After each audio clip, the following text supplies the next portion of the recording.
이 영상은 특히 바이오가 좋을 거야, 메타버스가 좋을 거야 란 말 등에 따라가는 매매를 하다가 물리신 분들, 내가 오랫동안 보유한 종목을 손절해야 할지 말아야 할지 고민이 많으신 분들, 익절이나 손절한 후 다음 종목을 찾는 아이디에이션을 어떻게 할까 고민이신 분들을 위해 제작한 영상입니다. 안녕하세요. 종목 분석을 누구보다 디테일하게 디테일스탁입니다. 오늘의 주제는 2배의 수익 예상되는 종목 찾기란 주제의 영상으로 종목 선정의 원칙에 대한 이야기를 하겠습니다.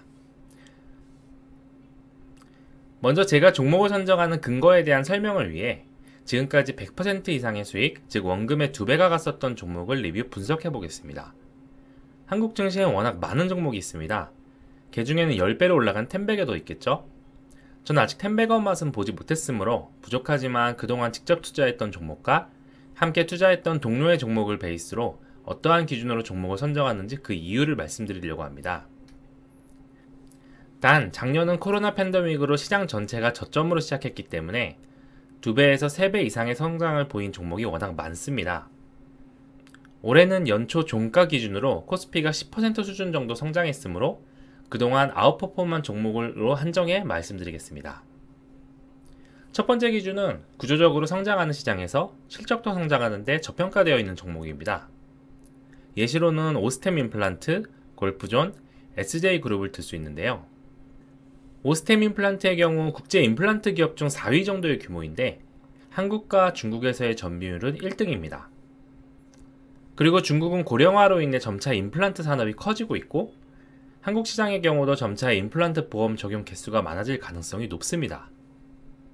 작년엔 부채가 수백 %에 달할 정도로 부채가 많았지만 전환사채 금리를 0%에 발행해도 수요가 넘칠 정도로 시장 신뢰를 받는 종목입니다. 디지털 덴티스트리로의 변환이 늦었지만 오히려 이게 성장 재료로 활용되어 앞으로 마진 스프레드가 높아질 가능성이 매우 높은 기업입니다. 글로벌 피어 그룹 대비 저평가 구간이었습니다. 물론 초기 투자할 때 얘기고 지금은 많이 올랐습니다. 골프존은 매출, 영업이익 모두 성장하는 기업에 유지보수비로 인해 이익 레버리지가 점차 커져 현금 유입이 꾸준해지는 기업입니다. 포스트 코로나 이후 골프존 매장뿐 아니라 기존에 멈춰놨던 골프 연습장 매출이 본격적으로 잡히면서 턴어라운드가 가능한 종목이었습니다. 작년 신규 부동산의 골프존 매장이 대량 입점하고 코로나로 야외 활동이 금지되면서 골프 인기가 폭발적으로 는 게 성장의 원인이었습니다. 현재는 중국 진출을 위해 사업 진행 중이고 이는 VFX를 활용한 골프 산업이 구조적 성장을 이루고 있다는 점을 고려했을 때 매우 매력적인 종목입니다. 특히 20, 30대는 신규 골퍼들이 유입되면서 시장이 확대되고 있습니다. 투자 당시 코스닥 150에서 편출되면서 공매도 비대상 종목이 되는 호재도 겪었습니다. SJ그룹은 경기 소비재 종목으로 코로나 턴어라운드의 가장 큰 수혜주 중 하나였습니다. 코로나로 인해 매출이 줄어들어야 하는 상황임에도 양적인 성장을 거두었고 의류 패션 저성장기였던 2019년까지도 지속적인 매출 성장을 보인 기업입니다. 작아지는 파이에서도 양적인 성장을 이룬 종목으로 중국 시장 진출로 구조적 성장이 가능했던 기업이었습니다. 칸골과 헬렌 카미스키로 대면되는 브랜드 파워가 강하고 BTS의 멤버가 이 모자를 애용해 마케팅 효과가 탁월해 해외 진출에 더 용이할 것이다라는 분석도 있었습니다. 두 번째 기준은 적자 기업이 흑자 전환을 하거나 실적이 큰 폭으로 개선될 것이 예측되었던 종목입니다. 효성 TNC의 경우 스판덱스 사업을 하는데 글로벌 경쟁그룹의 도산으로 공급 부위 줄어든 상태에서 유가 상승으로 인한 화학제품 가격 상승에 수혜를 받았습니다. 이로 인해 연초에 급등에도 불구하고 지속 저평가 상태라고 볼 수 있는 실적에 도달했습니다. 재밌는 건 이 종목은 글로벌 1위 기업인데 국내에 비교할 피어그룹이 없어 글로벌 2위 중국 기업과의 시총을 비교해봤는데요. 오히려 절반도 안 되는 평가를 받고 있었습니다. 7월 23일 현재도 컨센서스상 12머스퍼가 5에 불과하고 유통 주식수는 400만 주에 불과해 무상증자 등의 이슈가 가능한 종목이라 볼 수 있습니다. 투명 페트병 재사용을 통해 의류를 만들어내며 대표적인 ESG 기업이라고 볼 수 있습니다. 스판덱스 소재 사업 자체도 구조적으로 성장하는 산업입니다. HMM의 경우 재작년 적자에서 작년 큰 폭의 흑자 전환을 이루고 올해 양적인 추가 성장을 기록한 종목입니다. 국내 상장기업 중 거의 유일하게 컨테이너 운임지수의 종속적인 거동을 보이며 컨테이너 운임 지수는 2020년 저점 이후 지속 상승 중입니다. 유일한 위험은 전환사채로 인한 오버행 문제뿐이었습니다. 두산중공업의 경우 거의 적자였던 작년 실적에 비해 올해 굉장히 좋은 매출과 영업이익을 보여줬습니다. 거기에 SMR이란 새로운 신성장 동력을 장착하면서 기존에 영위하던 원자력 발전소 관련 업황에 대해서도 재평가를 받게 되었습니다. 저는 투자하지 않았지만 상반기 가장 뜨거웠던 종목인 데브시스터즈도 이쪽에 분류할 수 있을 것 같습니다. 세 번째 기준은 매우 큰 확장성을 보이는 종목입니다. 카카오가 대표적인데 보험, 모빌리티, 카툰 플랫폼 등 기존 플랫폼을 이용해 다른 기업과의 차별화된 B2C 경쟁력을 보입니다. 국내에선 쿠팡이나 네이버 정도가 이와 같은 성장성을 보일 수 있을 것 같습니다. 사실 지금까지 오른 게 일부에 지나지 않을 것 같다고 생각하는 기업 중 하나입니다. 다음 네 번째 기준은 본업의 실적에 충실하면서도 신성장 동력을 갖춘 종목입니다. 효성 첨단 소재가 아주 대표격이라 할 수 있는 종목인데요. 기존에 영위하던 타이어코드라는 실적 담당과 앞으로의 성장을 담당하는 아라미드와 탄소섬유라는 동력을 갖추었습니다. 수소경제 전환의 핵심 기업이며 한일 관계가 나쁠수록 수혜를 받을 수밖에 없는 구조입니다. 친환경, 5G, 턴어라운드 등 다양한 섹터에 묶여있는 종목으로 기술 혜자가 높고 실적이 뒷받침되어 상승이 부담되지 않는 종목입니다. LG전자도 비슷한 종목인데요. 기존 산업 영역인 가전, TV 등의 내구재 소비가 코로나로 인해 급증했던 수혜를 받았음과 동시에 자동차 부품회사의 제휴를 통해 신성장 동력을 얻었습니다. 구독경제를 활용한 이익 레버리지 사업은 앞으로의 현금 창출을 좋게 만들 것이고 LG에너지솔루션, LG디스플레이, LG전자라는 완벽한 전기차 밸류 체인을 형성한 상태입니다. 다음은 경영권이나 매각, 분할합병 등의 이벤트를 보유한 종목입니다. 이 종목군의 경우 익절이나 손절의 기준을 명확하게 잡고 들어갈 수 있다는 점이 매력적입니다. 제가 구독자를 많이 늘릴 수 있게 해줬던 에코프로 HAD 대표적인데요. 에코프로 HAD는 매출, 영업이익 모두 성장하고 있고 대세인 ESG 트렌드에 적합하며 저점에서 악재로 펀더멘탈과 무관한 저평가 상태였습니다. 탄소 배출권 관련된 시황의 변경으로 강한 수혜를 받았으며 무상증자가 발생했으면 좋겠다 생각했는데 바로 무상증자로 주주가치 제고 이벤트가 실행됐죠. 피어그룹 대비 퍼가 낮게 되어 있는 상황이었고 공매도 비대상에 성장하는 신사업 분야가 있습니다. 게다가 가장 중요한 건 경영권으로 인한 주식 상승이 필요한 구간이었다는 점입니다. 두산인프라코어는 약간 다른 예인데요. 분할로 인해 일부는 현대에 인수되고 일부 지분은 두산중공업에 합병되었습니다. 미국 인프라 투자와 원자재 슈퍼사이클의 수혜를 받고 해외 법인과 관련된 법적 문제도 해결된 상태였습니다. 두산인프라코어의 경우 분할합병이라는 매우 특이한 케이스로 공매도 잔고 상환으로 인한 숏커버링이 발생할 것을 예상해 진입했었습니다. 재밌는 점은 동기간 SMR 이슈가 나오면서 두산인프라의 두산중공업 지분이 재평가되면서 기대 이상의 큰 상승이 발생했다는 점입니다. 마지막 기준은 새로운 주도주군으로 시장에서 등장한 섹터에서의 종목입니다. 이 경우 올 4월에 엄청난 상승 릴레이를 펼친 철강 섹터와 7월 엄청난 상승을 보인 메타버스 섹터를 예로 들 수 있는데요. 철강의 경우 전방산업 화랑, 인플레이션, 각종 무역 분쟁 등의 시황이 엄청나게 유리한 상황으로 작용했습니다. 특히 중국의 환경 규제로 인한 철광석 가격 상승 환경이 매우 투자하기 매력적인 상황으로 만들었죠. 반면 메타버스 섹터는 금리 하락으로 인해 새로운 성장주를 찾는 시장에 관심을 받게 되었습니다. 로블록스 상장 이후 사회 이슈가 메타버스가 되면서 정치 테마적인 성격을 띠기도 하고 BTS 공연 등 사회적으로 많은 관심도 받았습니다. VFX 등의 후방 산업 기술에도 관심이 집중되어 많은 2배 상승 종목들이 나타났죠. 메타버스 구현을 위해선 많은 데이터의 사용도 필요해 5G 관련주들과의 공통된 섹터 종목도 발생했죠.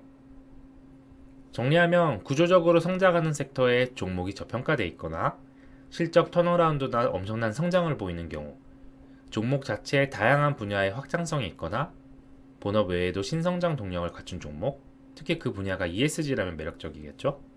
특별한 이벤트를 보유했거나 시장의 주도주군에 속한 종목들을 들 수 있습니다. 눈치채신 분은 아시겠지만 위의 종목들 중 상당수는 여러 조건에 모두 부합하는 것을 알 수 있는데요. 이를 표현해보면 다음과 같습니다. 보시면 수급이 굉장히 집중적으로 강했던 원자력 관련이나 메타버스 섹터에 속한 종목이 아니라면 적어도 3가지 이상의 장점을 고루 가졌던 것을 확인할 수 있습니다.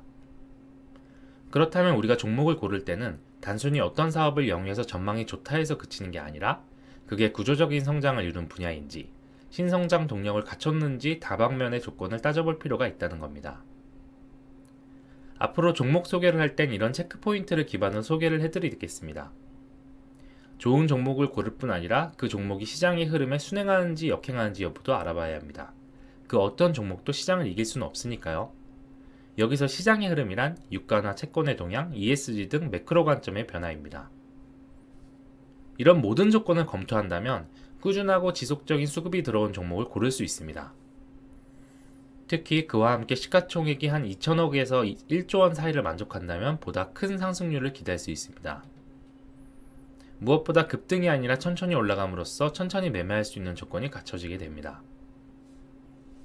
그러나 이런 종목들을 고르더라도 바닥에서 주워서 꼭대기에서 파는 건 대부분의 사람들에게 불가능합니다. 100% 상승 종목이 있다면 60에서 70% 정도의 수익이 현실적일 것입니다. 이를 위해선 최대한 좋은 종목을 낮은 가격대에서 사 최대한 높게 익절하기 위한 노력을 기울여야 할 텐데요. 첫째는 차트에 대한 접근이 필요합니다. 장기 투자를 하겠다고 차트를 전혀 상관하지 않고 투자하는 것이나 차트만 분석한다면 성공한 투자를 할 수 있다는 차티스트의 말은 모두 잘못된 부분이 있다고 생각합니다. 적어도 악성 매물이 어디 있어 어떤 저항 라인을 고려할 수 있는지, 어디가 지지 라인인지, 거래량이 의미하는 바 등을 알고 난다면 좀 더 나은, 현명한 매수 매도 타점을 잡을 수 있을 것입니다. 다른 한편으론 재료에 민감해야 됩니다. 어떤 재료가 상승 기폭제가 될 수 있고 어떤 재료로 인해 폭락이 발생할 수 있는지를 알아야 합니다. 이 호재가 향후로도 지속 가능할 호재일지 아니면 단기적인 호재이거나 혹은 어떤 악재가 있으면 그게 언제쯤 해결 가능한지 여부 등을 확인하는 것은 매우 중요합니다. 철강이 좋다고 철강 기업을 그저 기다리기만 하다 지금처럼 중국의 철강 가격 규제의 악재로 인해 그동안 상승했던 부분을 다시 다 반납해야 되는 상황이 발생하는 것처럼 말입니다. 우리가 모든 것을 예측할 수는 없으나 이런 재료를 알 때 익절 손절의 기준을 좀 더 논리적이게 잡을 수 있기 때문입니다. 세상에는 스펙주, 정치 테마주, 그 외에도 단기 급등을 노릴 수 있는 종목이 많습니다. 그러나 그 종목들의 문제는 분명합니다. 첫째는 시총이 너무 작아서 큰 투자 금액으로 투자하기 어렵다는 점입니다.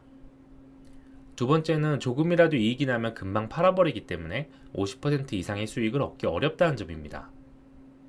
종목에 대한 신뢰가 떨어지기 때문에 중간에 잘라먹게 되는 것이죠. 세 번째는 맘 편한 투자가 어렵습니다. 등락폭도 크고 언제 올라갈지 떨어질지 예측이 안 되기 때문에 특히 직장을 다니면서 투자하기는 너무 어려워지는 거죠. 이벤트를 예측하는 것도 어려워 선취매가 거의 불가능합니다.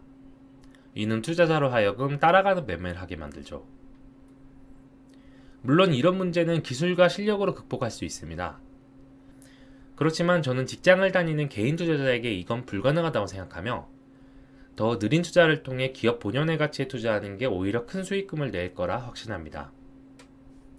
아래 예시를 볼까요? 작년 어느 시점에 샀어도 지금 수익권이겠죠. 정치 테마주의 대표격인 덕성우이입니다. 하지만 급등시 투자한 사람은 아무도 지금까지 갖고 있지 않을 겁니다.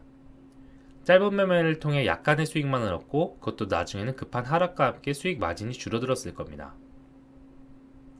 최대한 고수익을 위해선 아까와 같은 기준으로 종목을 분석함과 동시에 현재 시장 상황이 어떤지, 수급이 어떻게 발생 예상되는지, 그리고 시장 주도주가 뭔지를 알 필요가 있습니다. 이런 모든 조건이 갖춰졌을 때 차트 분석을 가미하여 진입 이탈 시점을 잘 골라낼 수 있다면 수익을 극대화할 수 있을 것입니다. 우리 주변의 많은 분들이 차트에만 목을 베며 샀다 팔았다를 반복하며 짧은 수익을 가져가던가 누구나 알만한 기업을 따라 사며 언젠간 오르겠지 하며 기다립니다. 시장의 흐름도 모르고 수급도 분석하지 않으며 주도주가 뭔지 관심을 갖지도 않고 투자하게 됩니다.